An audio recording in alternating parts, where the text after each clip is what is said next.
Minnesota Vikings currently have the fourth worst graded offensive line in the NFL according to Pro Football Focus. And if only we knew, if only there was some way to indicate that this plan and guard was not going to work out with Dakota Dozier winning the sham competition against practice squad participant Aviante Collins, and also Pat Elflein being terrible week one and then being replaced by Drew Samia, who has not been great either.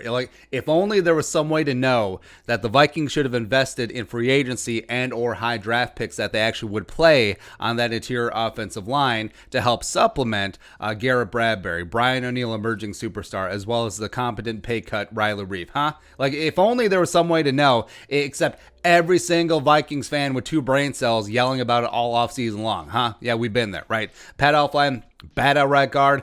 Rick Dennison, we can just move him. He's All-American there. Surrendered 5 pressures and a sack week one against the Packers before he had his thumb thing. Drew Samia, who I liked in the draft last year, the mauler out of Oklahoma, has somehow been worse, which is just amazing. And by the way, the people point out, well, Drew Samia being bad is obviously why that they rolled with Pat Elflein. No, Samia being bad does not reflect positively on Pat Elflein, who was also bad. Those things don't work, right? And Samia once again led the Vikings in pressures allowed with 6 total pressures and a sack against the Tennessee Titans. He did not have a good time against Jeffrey Simmons. That on the heels of him allowing 5 pressures and a sack versus the Colts' debut, also getting airborne from DeForest Buckner. I get it. His 30.5 PFF grade is dead last in the NFL among qualified guards at 75, which is amazing. He's also leading the NFL in pressures allowed for guards at 11, which is just mind-boggling because he's only played in 2 of the 3 games. Will Hernandez is number 2, by the way, with 10. So shut up, haters. But it's not like it gets any easier for Drew Samia because I know that people point out, well, he's up against DeForest Buckner and Jeffrey Simmons the first 2 weeks. What can you do? It's not like it's easier. You got JJ week 4. You got Jaron Reed and Poona Ford week 5 for Seattle. And then week 6, you got Grady Jarrett if he's good to go. So it's not like it's going to get easier. It's almost like every single team except for the Vikings has a good defensive interior player, at least one, maybe 2, right? So Samia has gotten his shot. He's proven to be a liability, and it is sink or swim. Sort of sank, right? And if the Vikings want to get back into the derby and or get as much experience as possible for the next generation, there is one easy fix. Well, a couple things in there. It's simple. We kill the Batman, right? So you start Ezra Cleveland at left tackle, you cowards. You move Riley Reef to left guard, and then you start Oli Udoh at right guard. Now, Ezra Cleveland is not a guard. He was never going to be a guard. It's not going to happen, right? Especially with this truncated offseason. You're not going to automatically just magically change a guy's position that he never to left guard where he never played in college or high school. And even though he's a naturally gifted athlete and just an amazingly very solid left tackle. Right? Because, you worry about the anchor and leverage issues with Samia inside. What about Ezra Cleveland?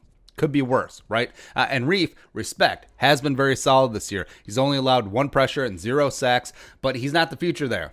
There's a reason why he had a pay cut and not a restructure, because the Vikings were like, all right, you're going to be gone, blah, blah, blah. And also, if you want to be part of this team in the future, Ezra Cleveland is eventually getting on the field, maybe you'll just shift inside and be a pretty decent guard, a la Roger Saffold, like you saw against Tennessee on Sunday. He started his career out as a left tackle, kicked inside, became a damn solid guard. Maybe that is the career pathway for late career Riley Reef. And also, he would be an upgrade over Dakota Dozier at left guard, who is who we thought he was, right? He's not the future there either. So you fix that left guard spot. You kickstart the clock on the development of Ezra Cleveland. And also, hey, remember when everyone and their mom in 2018 thought well, you can't put Brian O'Neill out there. He's not ready.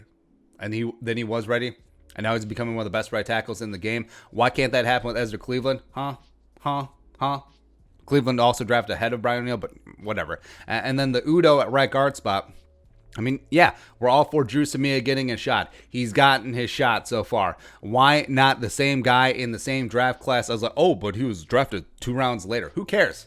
Who had better tape week 17 against the Bears? Drew Samia or Oli Udoh? Is Oli Udoh, hands down. And Udoh at right guard is something that we've barked about for a while because Oli is the strongest player on the team. He's got the best anchor. He plays with a great low center of gravity. He's an absolute physical specimen. And he would not have been ragdolled by DeForest Buckner and Jeffrey Simmons. Maybe he wouldn't have gotten the best of them.